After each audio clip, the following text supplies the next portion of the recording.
ഞണ്ടുകൾ വാഴുന്നിടം നോവലിലെ പ്രൊട്ടാഗണിസ്റ്റ് ഒരു ബാലൻ കഥാപാത്രമാണ്, അതായത് നായകൻ.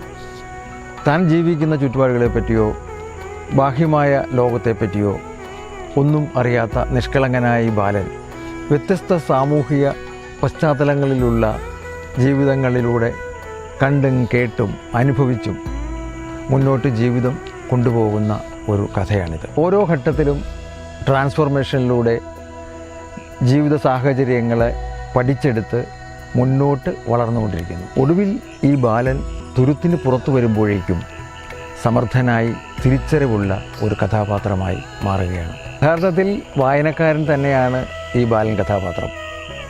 ഓരോ വായനക്കാരനുമാണ് ഈ നോവലിലെ പ്രൊട്ടാഗണിസ്റ്റ് അഥവാ നായകൻ.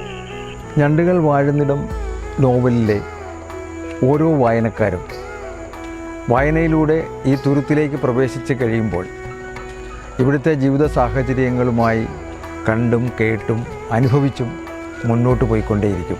നോവലിൻ്റെ അന്ത്യത്തിൽ തുരുത്തിന് പുറത്തേക്ക് കിടക്കുന്ന വായനക്കാരൻ അവിടെ കണ്ടെത്തിയ വ്യത്യസ്ത കഥാപാത്രങ്ങളിലൂടെ പരിണാമം ഉൾക്കൊണ്ട് വ്യത്യസ്തമായ സാഹചര്യങ്ങളെ സമർത്ഥമായി അവലോകനം ചെയ്ത് പൂർണ്ണമായ ഒരു ട്രാൻസ്ഫോർമേഷനിലൂടെ പുറത്തേക്ക് വരും.